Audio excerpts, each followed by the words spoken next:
Welcome to Moon and Fire. I'm Emily Bailey, founder of Whole and Wild, where I guide women back to their sacred wisdom through ritual and cyclical living. I'm creating this sacred space for your whole self to be here. Your wisdom, your longings, your shadows, and your fierce power. This is a podcast for women who sense there's more. More depth, more magic, more of their untamed essence waiting to be remembered and unleashed. Welcome home, sacred woman. Today I'm so excited to invite you to listen in on the Porch Talk Root and Ritual Community Preview that I held this past Monday. So let's dive in. All right, so welcome. Welcome to I called it Porch Talk because I am literally on my front porch. And I originally was going to bring tea and toast, but it's like almost 90, so I've got ice water instead, but I still brought my toast. So feel free to join with any food if you have it or not. There's no expectations for your presence, but welcome. And I wanted to actually just start by saying a brief blessing over our time together.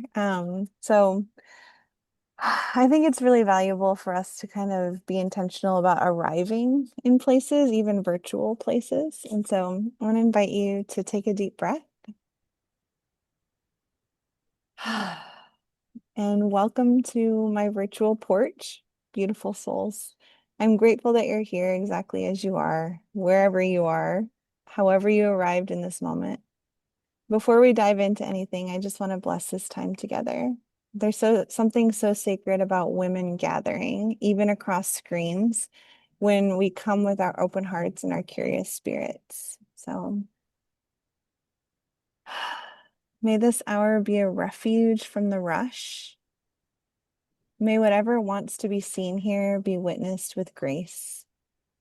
And may each of us trust what stirs, whether it's a yes, a no, or a not yet. I'm holding space for whatever wants to be shared, for what I want to share, but whatever wants to emerge from our time together. So settle in, get comfortable, and let's see what unfolds. All right, let's begin. Yeah, so man, I really am enjoying the view, Allie. Thanks for turning your camera on. It's inviting me into that same enjoyment. You can kind of see the reflection of my yard in my window too. I've got grass over here and some trees. Um, yeah, so I have a little bit of an outline just because it's nice to have some structure, and also I'm open to flowing with whatever seems most interesting to those who showed up live. So yeah, so I wanted to start by just inviting you into the kind of the sacred why behind root and ritual. And um I just yeah, so I really in the last few years I've sort of realized that um I'm I found a name for it. Someone actually named it in themselves and it struck me. I was like, oh, that's what I am too, but I'm a threshold walker. And it was so powerful to kind of hear that named because I've always been that. Like, and it's interesting because I was thinking back on it the other day, and I've always been sort of at this funny in between with almost every season of my life. I can speak the language of two groups that almost seem at polar opposites, and I almost always find myself in the middle. And it's always been this interesting place because I feel like I've always been a bridge between this world and that world, and like this world is judges this world, but then when they talk to me, they feel like, oh, well, that world's not as whatever as I thought it was. And same with here, right? And I can name that in there's multiple different environments. Like when I was living in the poorest neighborhood, inner city, and then also working at this university and holding like these intense, academic conversations. And like they just felt like polar opposite worlds, and yet I could speak both languages fluently. Or yeah, just like in different, even like in growing up in my faith, there was always kind of this polarization between moving with the spirit, people who are more drawn to that, and then like the more liturgical, structured ways of worshiping. And I loved both and could speak the language of both and felt like a lot of people found a bridge to the other one through me, right? And there are seasons in the same way where, yeah, I feel like I've hung out at the threshold of different doorways and kind of welcomed others to peek through and see what might be available in some chapter that they never explored. And so, um, just personally, I've realized that I really am a threshold walker, and I hang out in the thresholds of in between different seasons on purpose, right? And then there's also another part of that in my story. There's the part where um in all of our lives we have seasons where we're upgrading, right? We're up leveling. There's something new that wants to show up in our life. And we have to transition from the old into the new, but we don't really have a way to do that. And like we fumble our way through. I think we're creative, resourceful people. So don't get me wrong in that. But I think that we've lost touch with the rites of passage that used to be built in so many ways. And there's all kinds of I want to just define threshold for a minute because somebody asked me that question recently, and I wanted to be really clear, like, what do I mean by a threshold? Like, if you think about a threshold in a doorway, it's literally the piece of wood, right, that you cross over to enter into a new space. And it's kind of like that in between space between the outside and the inside. And we have thresholds between every season. So there are like, kind of bigger life seasons we transition through, like from moving from maiden to mother or mother to, I call wild woman or wild woman to crone or whatever, there's all kinds of different life seasons we move through. But there's also like physically moving, right? Like moving from one home to another physical home, or there's loss, like transitioning out of a relationship. There's all kinds of seasons that we move from. There's a author that I really value. His name is Parker Palmer, and he calls these things way opening and way closing. And I really like that language because um, I feel like we sense it, right? Like there's times when we just kind of sense like there's a way closing right now. And sometimes that's painful and we resist it. And sometimes we're grateful and ready, right? Um, but the thing about thresholds is that, at least in my experience, I have gotten stuck in them. I've gotten stuck in them for too long, and it's actually meant to be a really sacred place where we do good work, where we release what was in the old chapter so that we can move into the new one. But we aren't supposed to stay there forever. We're not supposed to spend our whole, you know, growth period in that space. It's meant to usher us into the next one. And I even recently realized that there's a threshold that I've been stuck in for about 5 years because I wasn't actually seeking, I wasn't held in a container. Um, that offered me a good way to transition. That challenged me to release some things that needed to be released, that saw me clearly and said, "Hey, Emily, I think that's an old story for you."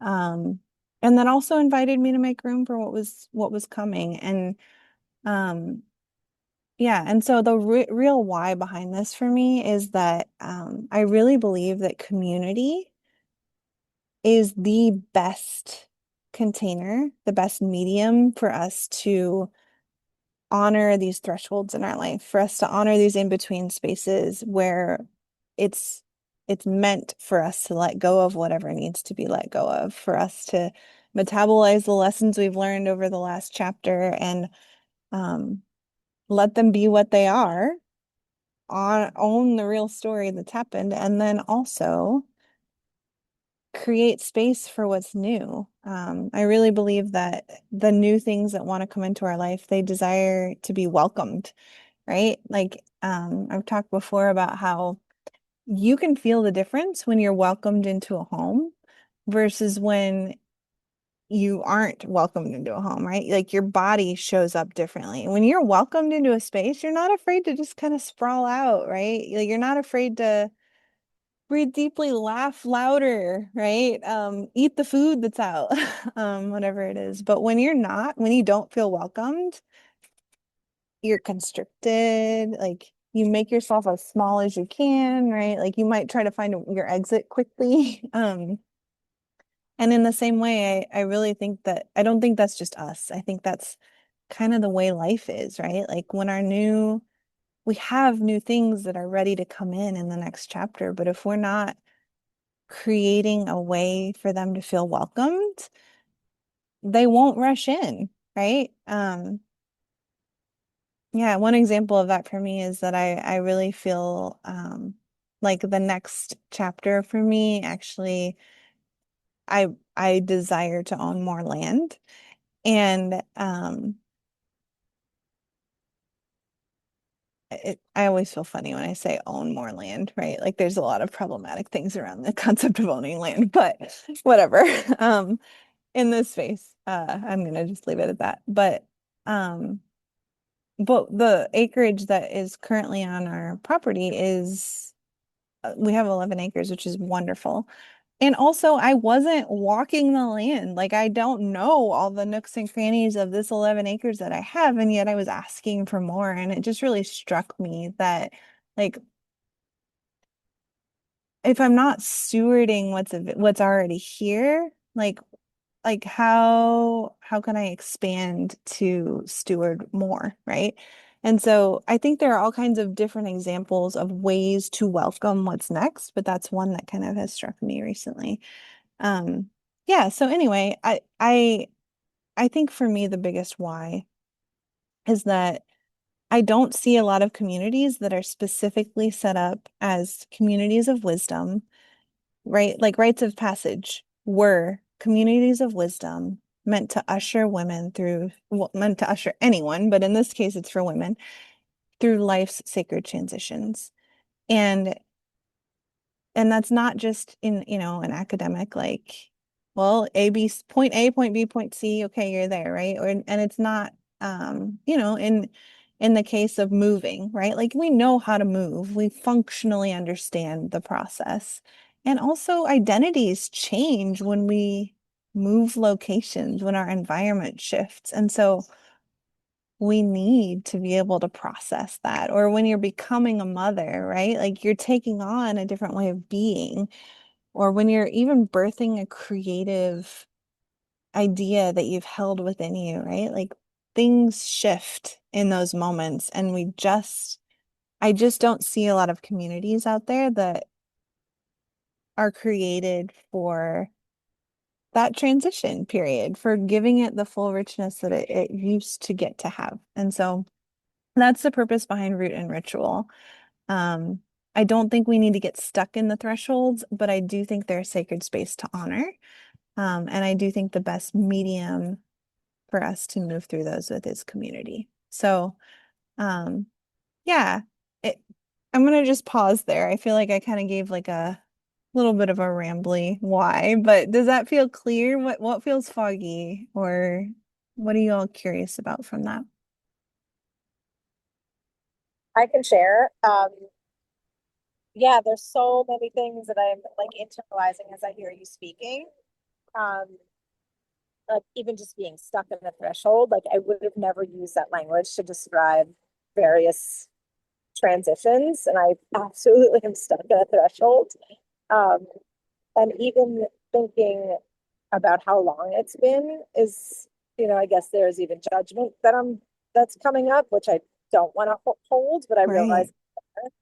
Um, And then even just thinking about jobs that I've had where like certain jobs have felt so welcoming and others, haven't lasted that long because I wasn't welcomed, or I didn't feel like that was intentional. So yeah, you're just helping me. I did, that was awesome. Um, my 3-year-old is here. So I love yeah, that. full disclosure, this might be a short call, but I just want to acknowledge all of the language, and it's really, it is becoming, clearer and really clear that there is, there are these moments that require more attention. Um, and it does sound like if it's supported by a community, that is actually even nicer. You're held by a group of people instead of just yourself and trying to get through it on your own. Yeah. Thanks, Sally. Yeah, thanks for sharing.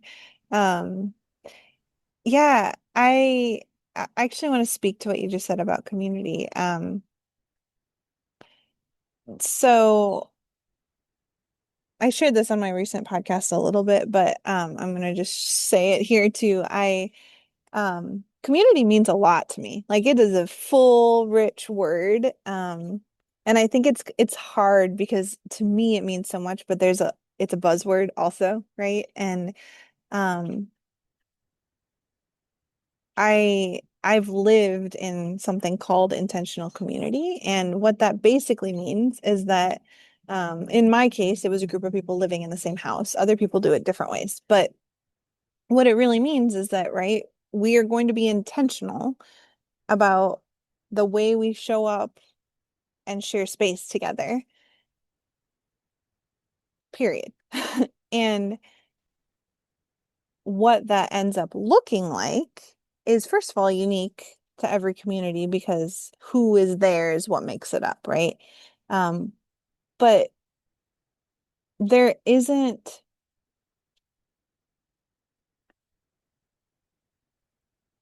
at least in my world, what I've noticed post COVID, especially, post like shifting my own business into an online space, there isn't space even in in the coffee shops where we might brush shoulders with other humans or bump into one another, or fill in the blank other places. There just aren't a lot of spaces where when we're with people, we build community, right? And I think just being in the same space as someone doesn't mean you're in community with them. But designing, so in coaching, there's something called a designed alliance. I'm just going to clarify this because I like this language and I've really built it into root and ritual. But the designed alliance in coaching is basically us sitting down together and saying, like, what do we need to agree to for how we're going to work together, how we're going to show up in this space. Um, I remember when I was in coach training, we had like a lunch break and we had just learned about designed alliances, and one of the coach trainers said, okay, your homework at lunch is to design your alliance with your server because you have this much time before you have to get back here, right? And so it doesn't have to be in a coaching space that we design our alliance, but it's just a very deliberate way of saying, in this place we show up in this way because we are here to honor this way of being, right? And I wish we did that more, but that's one of the reasons that I think community can be a vehicle for ushering us through thresholds well, because when we show up with a purpose, um, when we show up committed to honoring a certain way of being in a certain space, nothing is impossible. Like we can witness each other in ways that are profound without judgment. Like we actually can. We can The insights that become available to us in the context of community are vastly more than when we're sitting, even just when we're journaling on our own, right? Like journaling gives us insights, or meditation gives us insights. There are ways we can individually see ourselves, but community amplifies it, right? And And I think the other piece of that is that I didn't say this a minute ago, but I really desire root and ritual to be a multi-generational space. And the reason for that is because I again similar to us losing sight of the rites of passage, I also think we've lost sight of generational wisdom in our society. And there's almost this like habit we've created, like a story that's become a habit where someone retires and then watches Wheel of Fortune for the rest of their life, right? And or whatever. And you have this human who's lived this life experience who doesn't want to be put out to pasture, right? Like they may not desire to continue in the same work capacity that they did, but they have incredible things to offer those who haven't walked that path, right? And there's relational wisdom that we need from an older generation. And also there's relational wisdom that an older generational needs from fresh, young, haven't lived it yet perspective, right? Like we need the range. And I think Allie, I think it was actually you that asked me previously if, oh, maybe it wasn't you. No, it was someone else, sorry. Um, asked me a question about how can a community of people who haven't lived what I've lived offer me support in what I'm going through, right? And my answer is actually like, what a gift, right? Like, what a gift to have a community of people who haven't lived what you've gone through because there are perspectives that they can offer you that you would never consider accessing because of your experience. And I think like all of us are limited by the stories that we're living just as much as we gain wisdom from them. And so yeah, I Yvette, I know you're familiar with this model, but I used to work for a nonprofit that um, specifically partnered men and women who were from a culture of poverty, from a background of poverty, from a lived experience of poverty, with men and women and families who weren't. So it might be middle class, it might be wealthy, but the point of partnering them wasn't that suddenly these middle class people could teach these poverty people how to live, right? Right? Like, oh, if you only knew how to budget. No, the point was that something unique happens when people from different backgrounds, different cultures, different assumed ways of living, habited ways of living come together. And there were, like, for example, yeah, just like there are strengths that you see in one another that you wouldn't have been called forth with, right? There are opportunities that become available that you would not have had if you were only surrounded by the people who are in your like culture. So I just think that I just think expanding our capacity to be in real community with people who are different from us. Um, I mean, it does that very thing. It expands our capacity, which is actually like probably what we all desire, right? Um, yeah. So that was a little bit rambly as well. If I think you might have had something you wanted to say a few minutes ago too.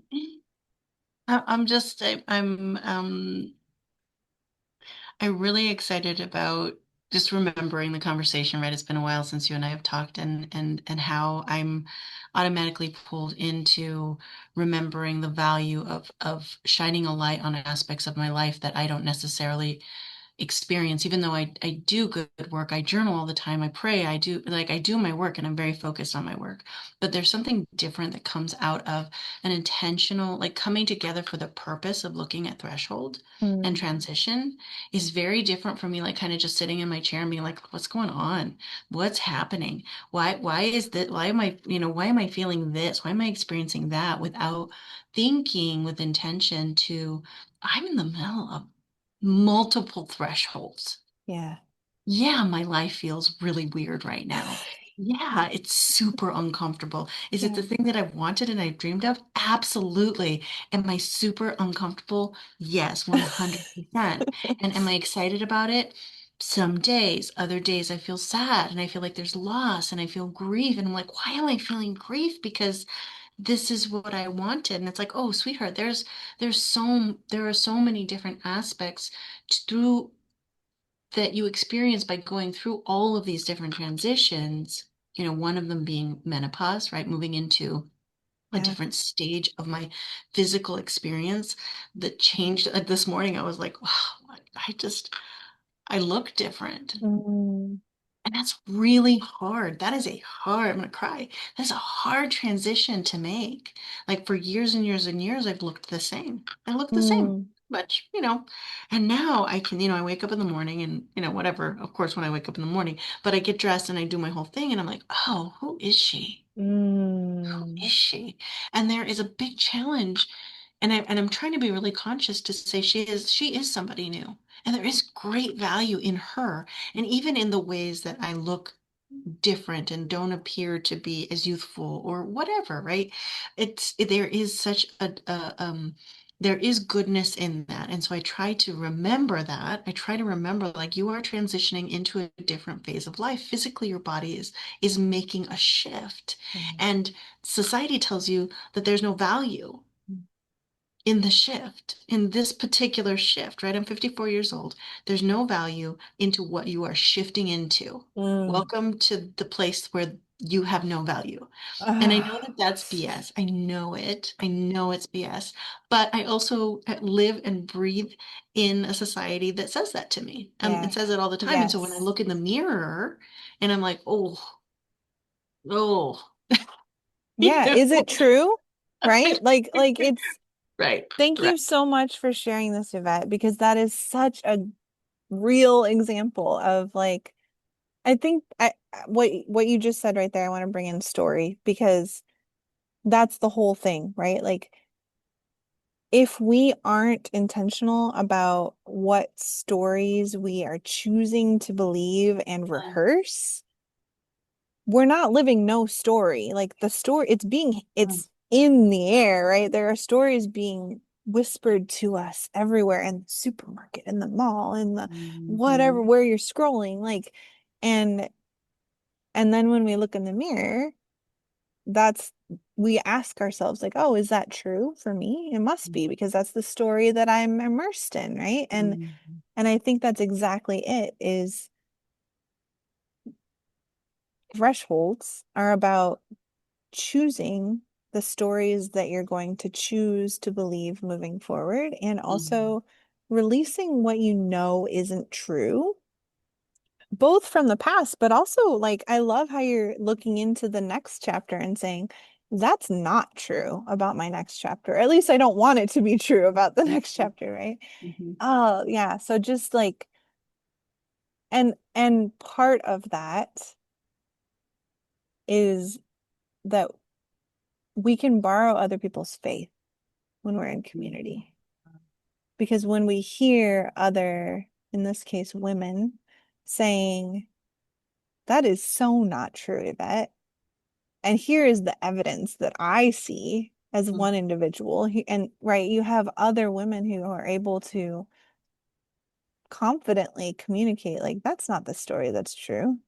Right, We right. believe it better. We can believe it more easily. We can stand upon their faith for Mm. ourselves, right? Oh, that's so good.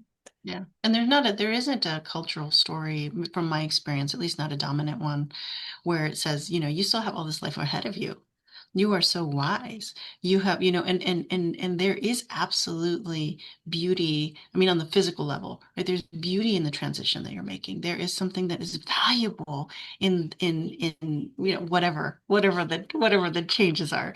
Just Yes. that there is something beautiful in that, but there's not a history or a predominant storyline that I can hook into easily. I can go and search them out, I can find them, but it's not dominant. And so, what I love about this idea of coming together in community with other women is that we get to, as you were sharing, like we get to create a story together. We get to stitch together like a quilt. We get to Yes. stitch together a new story, a new um, dominant culture perception and idea of what this stage of life is, or this experience, this transition is. And with the support of other people, we get to like lean into that. Like, oh yeah, I was with my gals, right? I was with Mm. my gals, and we had I remember this is the truth of me. There's Yes. a truth Oh, here that I can lean into, that I can remember, that I can like hook it. Like I don't have to just be dominated by this story that says I have moved into a period of life that is barren.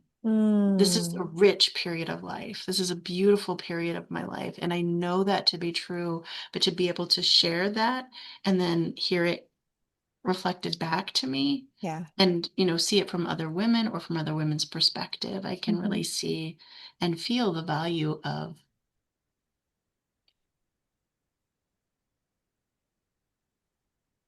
holding space, holding a new possibility Mm. out of nothing, right? Out of Yes. nothing, I'm holding a new possibility, a new idea of myself, a new perception that like puts metal in my back, has me sit Yes. up straighter, Hmm. has me feel more confident. It's not just me and my journal. Yeah. There's something different about coming together and sharing that with one another. And I love the idea. And I was writing all kinds of different notes. I'm like, oh wow, I'm not even aware of I am aware of the different thresholds that I'm in, but they're not in that language. And Hmm. there's something so particular about the language of threshold Mm. and why I feel crazy right now. Right? I Right. look like, oh, it's not crazy. It's just change. Yeah, that's so And it's good. weird change, and it's different change, and you've never done this before. Like, of course you feel uncomfortable. You have never done this before. Yes.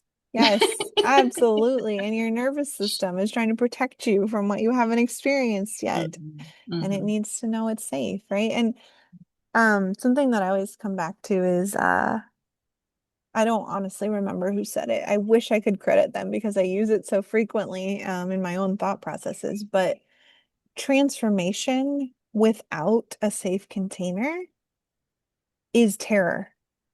Mm. Like, think about a, a caterpillar becoming a butterfly without its cocoon. Like, it literally has to mush up, right? Like, it wouldn't, that's terrifying. But because it is held in this safe space, it is able to do the work of transformation in a way that allows it to become what it needs to become, right? And I think, yeah, I just think, yes, yes, everything you said, yes. Allie, did you want to make a comment? Or I didn't know if you were popping on. I didn't want to miss you in that moment. No, I just felt that Yvette was making something so, or saying something so profound that I didn't want to be off screen. I wanted Yeah, to acknowledge that. yeah, Um, Sorry, I awesome. really hope this isn't distracting. No, Emily, it's wonderful. okay. No, you're great. Thank you for that, Allie. I appreciate it. Yeah. Yeah. So, yeah, and something else that I want to say too to what you said, Yvette, not only is community the space in which you get to hear the true stories and to even speak those true stories yourself, but it's also the space in which you get to enact the true stories, right? So, for example, if you're coming against a limiting belief that this next season, like, I don't believe the next season is barren. I believe it's full of richness, right? If that's the story that you're navigating, my hunch is that getting to interface with women and offer, like, literally in this example of right now, like how you just did, right? Like, these kind of encounters are part of that richness, right? So it's not only the space in which you get to start solidifying that story more fully. It's also the space in which you get to live it, you know? And so what I want to go ahead and do is, hold on, I have a note from my babysitter. Okay, we're good. Um, I want to actually share, because of what you're saying, it's kind of reminding me of some of the unique things I've tried to build into root and ritual. So there is a woman, Danish woman named Roseanne Bosch, who came up with 6 learning archetypes, 6 learning spaces. And it's actually really cool. She has built schools in different countries that have these spaces. So one is like a mountaintop where it's more of like a presentation space where it's one speaking to many. Right. And so in the classroom, they have like a place that is almost like a mountaintop space. And then they have like a cave where it's more about you just doing your own individual learning, but you can still kind of peek out and see what other people are doing. And there's like a watering hole, which is sort of like the corridor where lots of things are happening at once and people are bustling through, and when you see someone, you just say one quick thing and move on, right? But there's all these different ways of creating an environment that fosters different important ways we need to communicate. And I have built that in to root and ritual. And so I wanted to give you all a preview of some of those things if you're open to it. Is it okay if I share my screen and kind of invite you into the spaces I've created? Yes, definitely. Awesome, thanks. Okay, so hold on. I lost it. There it is. Okay.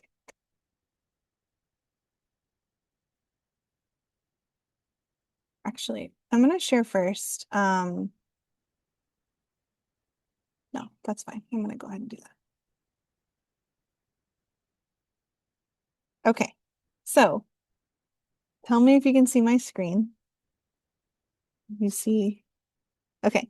So I'm just sharing a Google Doc with you, but I've I lived in community. And so again, when I think of community, it doesn't conjure up Facebook groups and threads. And yet at the same time, that's what we have to work with in the virtual world, right? And so I've done a lot of background work to try and make this virtual community have the kind of environment that feels like bumping shoulders with other humans and maybe having breakfast with them and maybe sitting on a couch and talking with them and having these different types of spaces that yeah, just are meant to be inhabited in different ways. And so I went through several iterations of like, what would this house physically be like if it was a real place? And I thought of like a cottage, and I thought of a cabin, and I thought of different way, but it ended up being a farmhouse. That just was kind of the feel that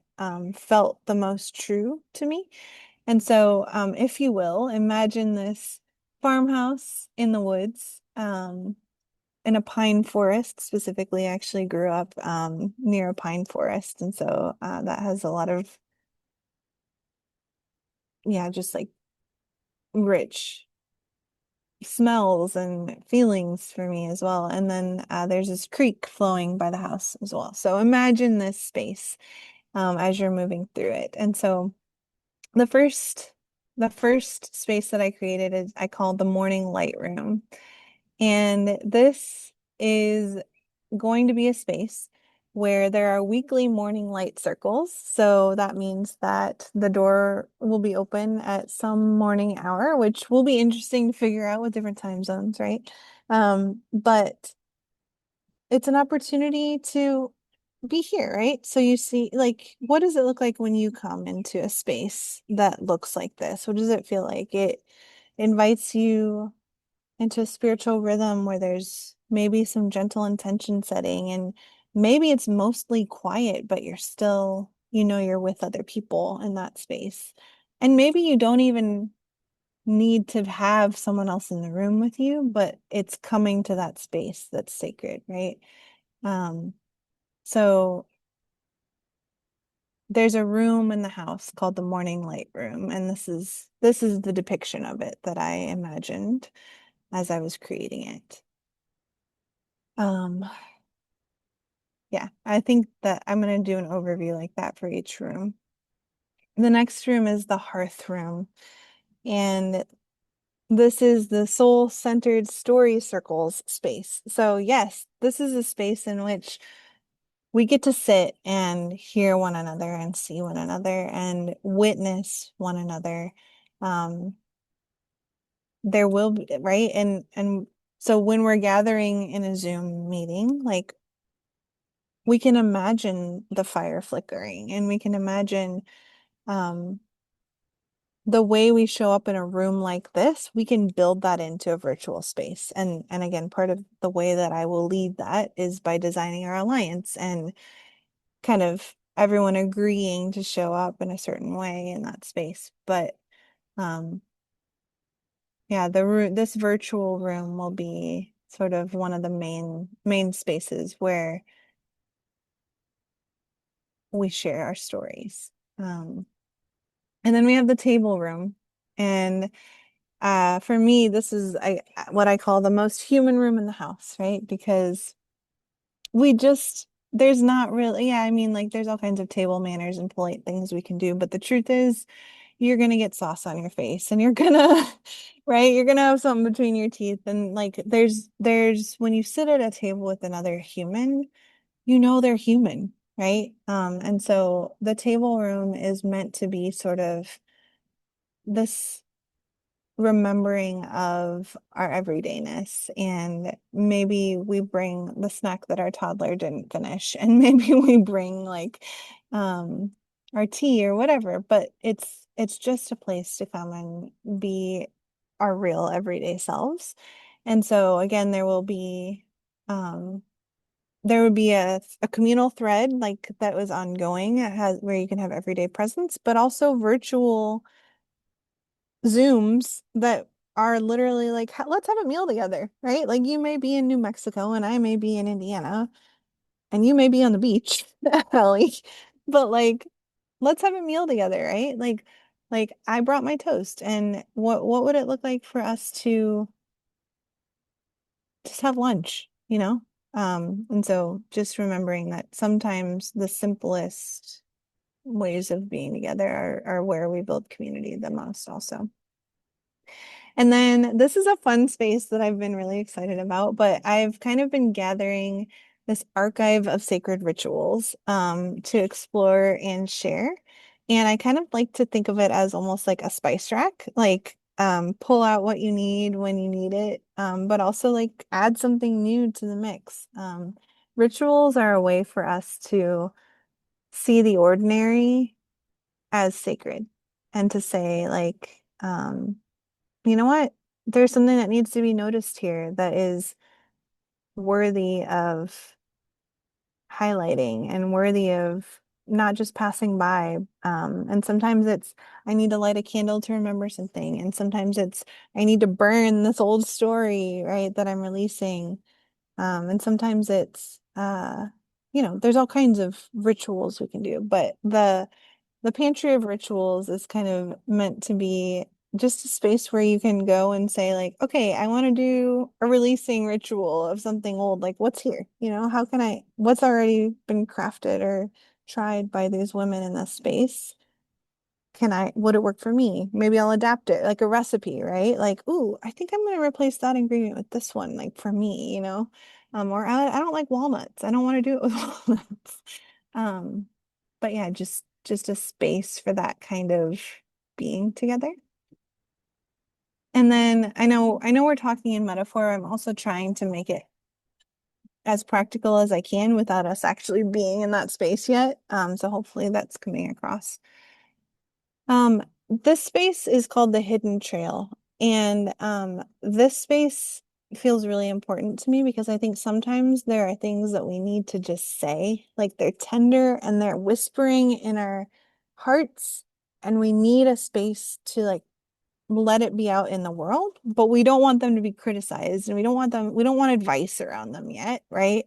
That's kind of what this is. This is a space where you can put those, like you can say like, I have an intuitive knowledge. I don't know where it's going to end up, but I need to flirt it. I need to put it in a safe space. I need to say it here. And so that's a space that will be there. And then this one is similar in the sense that there's a tenderness around it, but it's called the Sanctuary of Silence. And this space, so Parker Palmer also has done a lot of work in his book, The Hidden Wholeness, to describe ways we can be with one another and witnessing without judging and advice giving and things like that. And I decided to say, like, this is the space where your own voice is the loudest, but people can respond through non-words. So maybe it's silence. Maybe there's an emoji or an image or something that people respond with. But when there's resonance from those who are witnessing you, there's yeah, there's just like a creative sacredness to showing up with non-words. So yeah, I know that's a little bit creative and abstract, but it's the space again to be held in something tender and yet witnessed and called forth, I think, in ways that I think we don't give as much credit to silence as silence deserves. And so in community, silence can be more sacred than we realize. And so that is a space for us to experience that. And then this is the crafting room. So when I grew up in my parents' house, they had a craft room, and it just, I love the craft room. Like it was clay and drawing and paint and, just different mediums. And it was a space for fun individual art, but is also a space where when friends came over, we could co-create something. And I think there's always been something really beautiful about inviting others to brainstorm or co-create or come up with like, hey, like I'm thinking of threads where you see someone say like following, like I'm following this, like this is resonant for me too, right? Like, okay, well, let's do something about it. Let's let's create something together. That would be the space in which playful, collaborative, spark-filled ideas flow. And then the last one, this would be the mountaintop one, is the sacred stand. Step up and offer what's alive in you, your wisdom, your art, your truth. So this isn't a space to convince anyone, but to share. So giving this space to offer poems or art or teachings or voice notes. But that mountaintop space where you're saying like something has risen up in me. I want to have the opportunity to speak it to this group of people. And so really trying to give space for each of those. Yeah, so I wanted to just kind of share those previews, and I'll go ahead and stop sharing for now. Um, yeah, and I think I'll pause there for just a moment. I have one more thing I want to share before we close, but yeah, how did seeing that, did it make sense? Did it click? What came up in you as you saw those?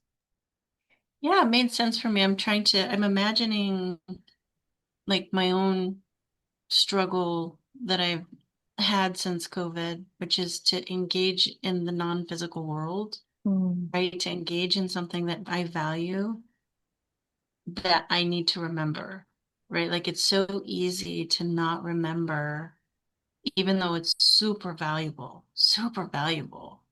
And I'm like, okay, so how do I hold this like a physical space? hmm. And you've created it beautifully, so it definitely represents that physical experience.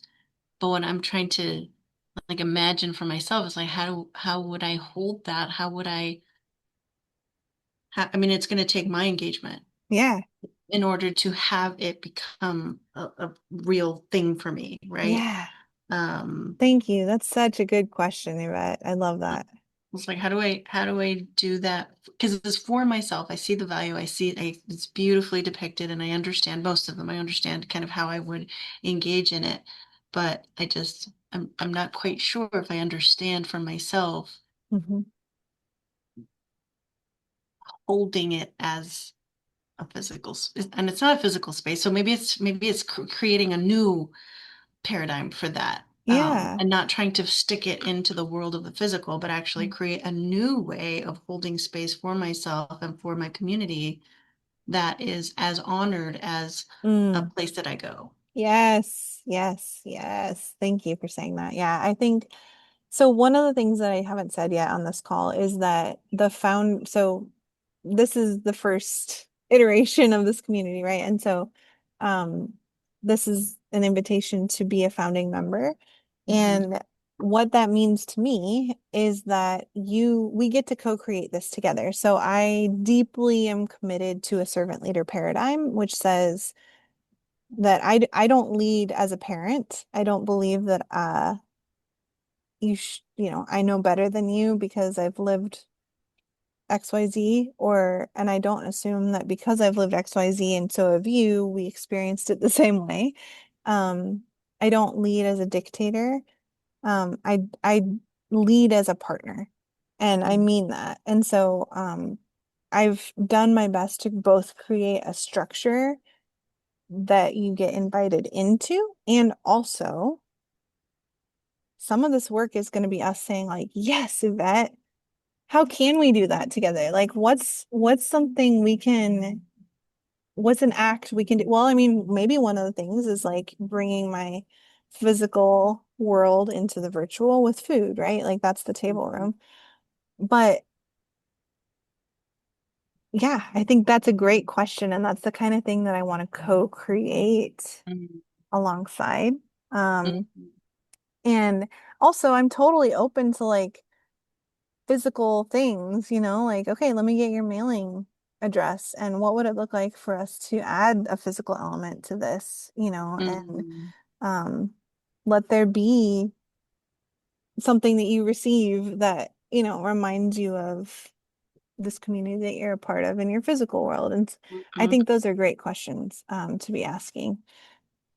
I love that you were saying you bring your water, and I'm imagining it with those beautiful images that you created to represent the different aspects, the different rooms in the house was, you know, like if there's such ritual for me in tea. Mm, This is just huge ritual for me, and it's just a special sweet thing that I do for myself. I'm like, oh, what if this was me in my new sunroom creating a space that felt like that to sit with my cup of tea and just be present in the moment to that experience that I would actually create in my own world, the physical that I could then bring to the experience. And I think yes. that would actually, that combination is really sweet and not just because sometimes even the thing for me, right? I love tea. I love the ritual of tea. It's so sweet. It's so precious. And then I cannot do it Mm, because it's just me, right. right? But if I do that and then share my own experience with other people, that I can imagine like, oh, I'm so excited to do my tea with my Yes. group of women that I share this life with. Right. I And could see then, that as being a really like an element that I bring my physical world into the virtual. yes. That would be lovely.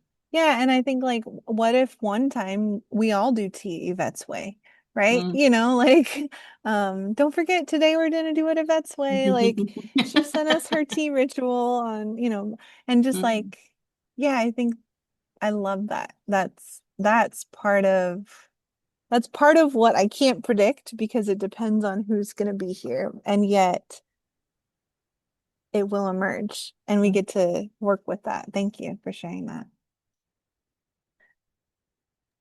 Can I just share that like what you guys are riffing on here is just so powerful? And Yvette, I've thought of those two things. Well, not the first one, which I actually really appreciate. I wasn't really thinking, how do I um, do this for me, or how do I show up in this environment? I was curious about the physical piece. Um, but the last piece about like, wow, like, or what dawned on me was I don't show up in these 6 or 7 rooms, right? Like, how cool is it? Like, what would how rich could my life be if I was creating these Mm. spaces individually? So gosh, it's just really great great food for thought. And Emily, you're an incredible artist. And um, even more so, I just appreciate all the thought that you're putting into this because it shows so much. And a little, I know you want to probably close up.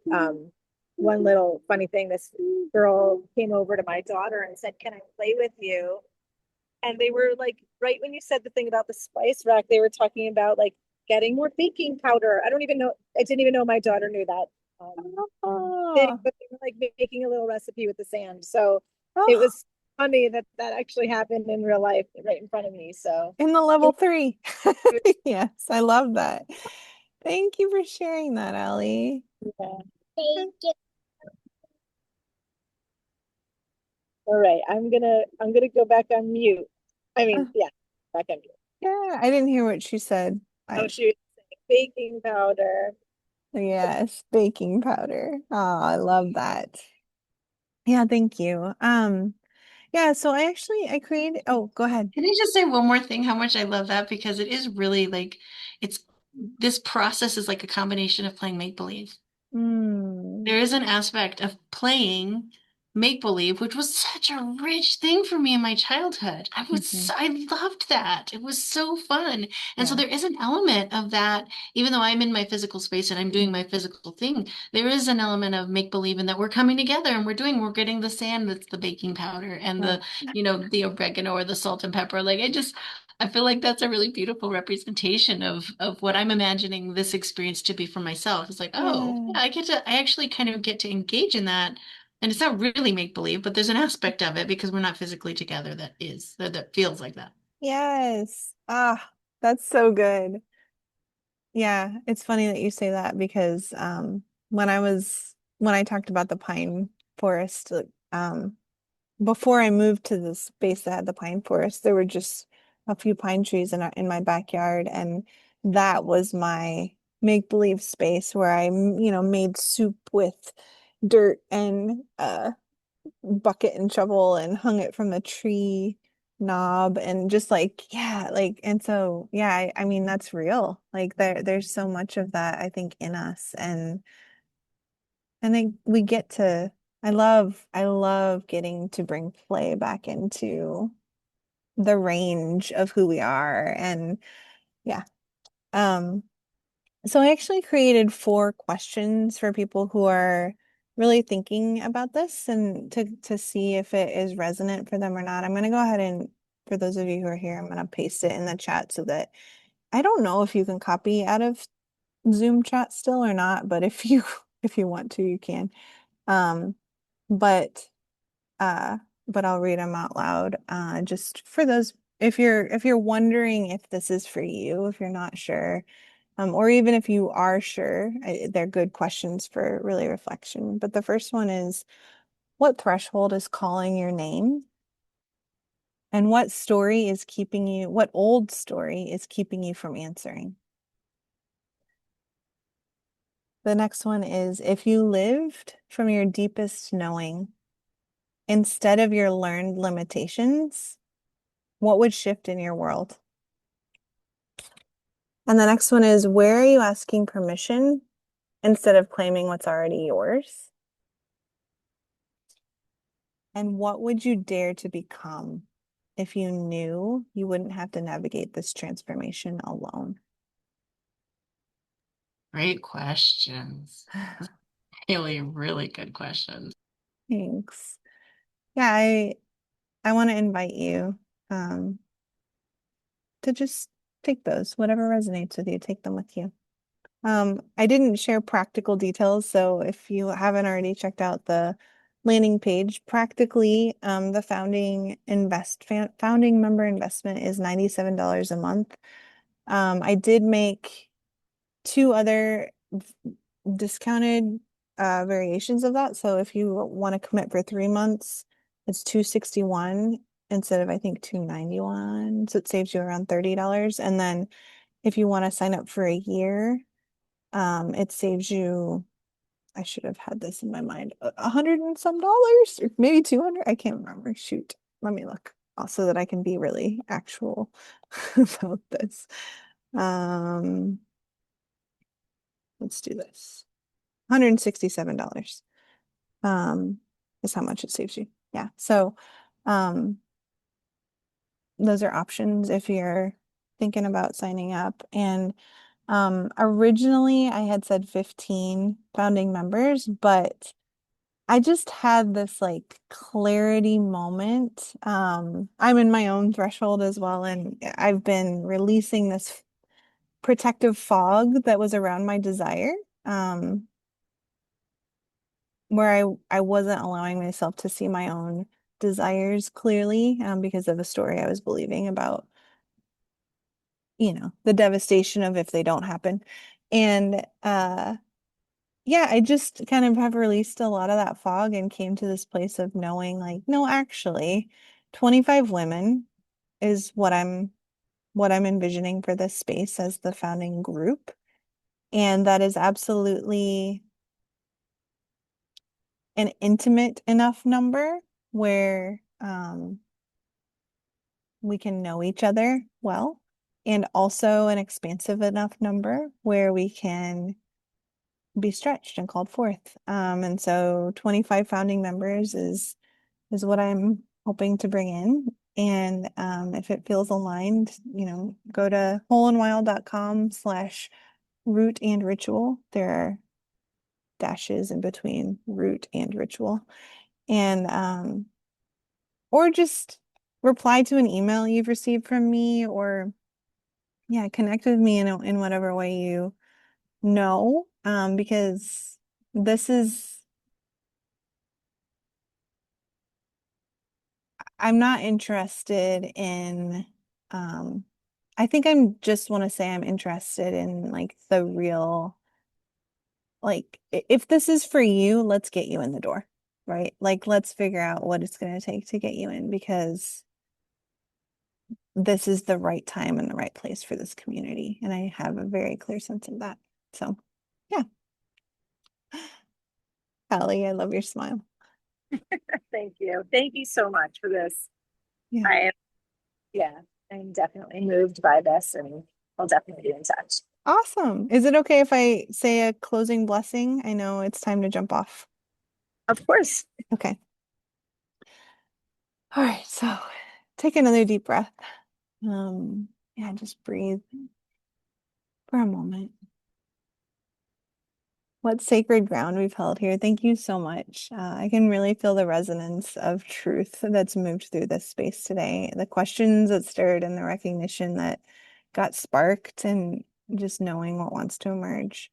So whether root and ritual is calling your name or not, I want to bless the threshold that you're standing at. You didn't end up here by accident. Something in you is ready for what's next, and that readiness itself is holy.